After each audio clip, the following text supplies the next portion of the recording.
एक समय की बात है, किसी गांव में मोहन नाम का एक लड़का रहता था। मोहन की शादी सुहानी नाम की एक बहुत ही सुंदर लड़की से हुई थी। मोहन सुहानी से बहुत प्यार करता था, लेकिन सुहानी बहुत घमंडी और नकचड़ी थी। वो मोहन से नहीं बल्कि अपनी सुंदरता से प्यार करती थी। एक दिन मोहन काम से थका हारा अपने घर आया तो उसने सुहानी से कहा, सुहानी, क्या खाना तैयार है? मुझे खाना दे दो सुहानी, बहुत भूख लगी है। तभी सुहानी कहती है, खाना तो तैयार है, पर आप देख नहीं रहे, मैंने अभी अपने हाथों में मेहंदी लगाई है, आप खुद ले लीजिए।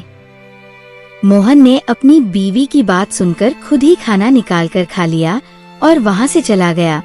उसके बाद जब वो अगले दिन घर आया तो उसकी पत्नी ने उससे बोला, सुनिए जी, मुझे आप कल मेला लेकर जाना, मुझे कई सारे गहने, कपड़े और सुंदर सुंदर सैंडल खरीदनी है। सुहानी, मेरे पास इतने पैसे नहीं हैं जो मैं तुम्हें ये सब खरीदारी करवाऊं। जो थोड़े बहुत पैसे हैं उनसे मुझे खेती के लिए बीज खरीदने हैं। ऐसा मोहन ने कहा। तभी सुहानी ने गुस्से में कहा, आपके पास दुनिया को बांटने के लिए पैसे हैं, पर मेरे लिए आपके पास पैसे नहीं हैं।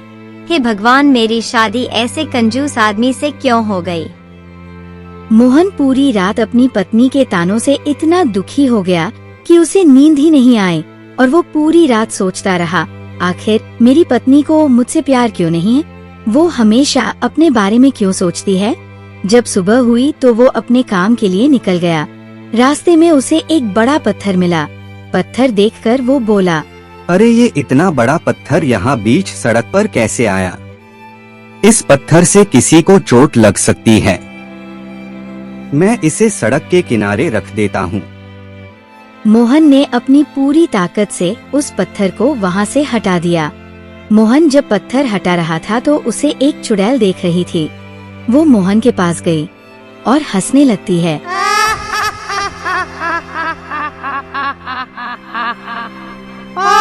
मोहन डरकर कहता है, कौन हो तुम?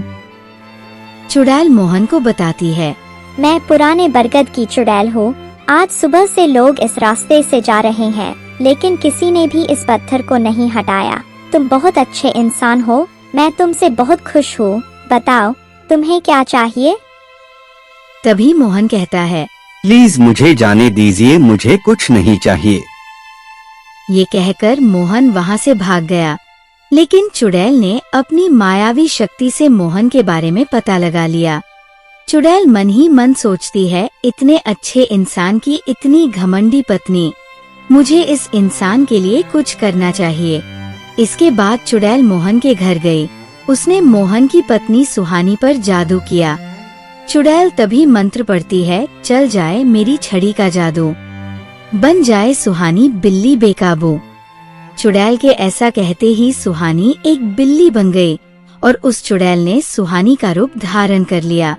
उसके बाद चुड़ैल ने सुहानी से कहा, तेरा पति इतना अच्छा है और तू उसके साथ इतना बुरा व्यवहार करती है। अब मैं तुझे सबक सिखाऊंगी। बिल्ली, सुहानी, तुमने मुझे बिल्ली क्यों बनाया? मुझे पहले जैसा बना दो, नहीं तो मैं अपने पति को सारी सच्चाई बता दूंगी। सुहानी चुड़ैल कहती है, तेरी बातें सिर्फ मैं ही समझ सकती हूँ और कोई नहीं। इतने में मोहन घर आ गया। उसके घर में आते ही बिल्ली उसके पैरों से लिपट गई। बिल्ली को देखकर मोहन बोला, अरे सुहानी, ये बिल्ली हमारे घर में कहाँ से आई? कहीं बाहर से आ गई है, अब जा नहीं रही, रहने दो इसे यहीं। आप हाथ मुंह धो लीजिए, मैं आपके लिए खाना लगा देती हूँ। वो पत्नी जो मोहन को कभी पानी को भी नहीं पूछती, वो मोहन को खाना देने की बात कर रही थी, वो भी इतने प्यार से। मोहन हैरान होकर बोला, क्या कहा तुमने? तुम मुझे खाना दोगी? तुम्हारी तबीयत तो ठीक है।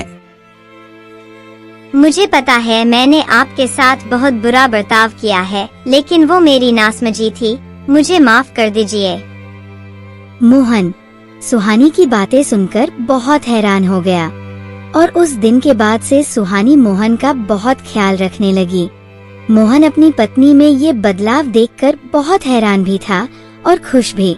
उनके घर में रह रही बिल्ली ये सब देखकर बहुत चिढ़ती थी, लेकिन चुड़ैल के जादू के सामने वो बेबस हो जाती थी।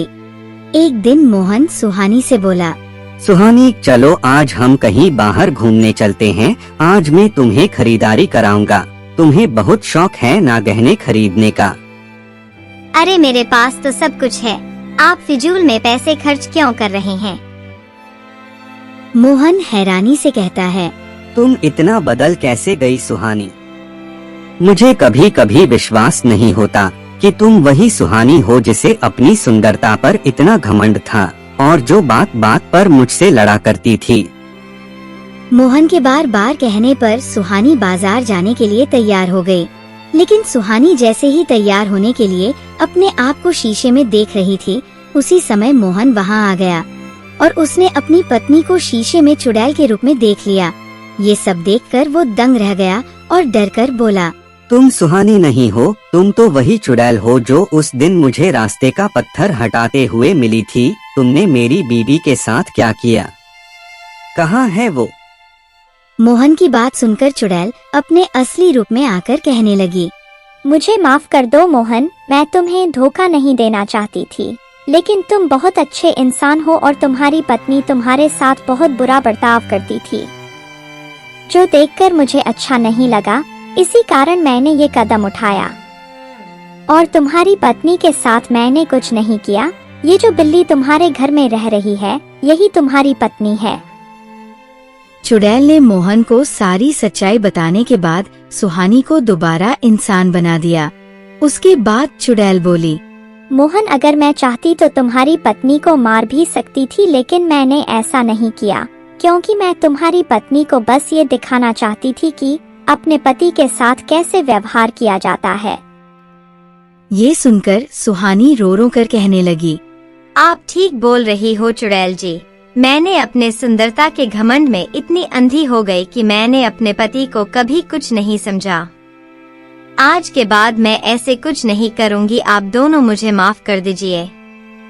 और चुड़ैल जी, मेरी आपसे एक विनती है कि आप अब हमारे साथ हमारे घर में रहिए। नहीं, ये मेरी जगह नहीं है। मुझे अब अपने घर जंगल में जाना होगा और तुम दोनों को कभी भी मेरी जरूरत हो तो मुझे याद कर लेना। मैं आ जाऊंगी। ये कहकर चुड़ैल अपने जंगल लौट गई। इस तरह मोहन और सुहानी अपने घर में प्यार से खुशी खुशी रहने लगे। इस कहानी से हमें ये शिक्षा मिलती है कि हमें हमेशा अपने रिश्तों की कदर करनी चाहिए। अगर हम रिश्तों को अहमियत नहीं देंगे तो हम अपनों से कब अलग हो जाएंगे पता ही नहीं चलेगा।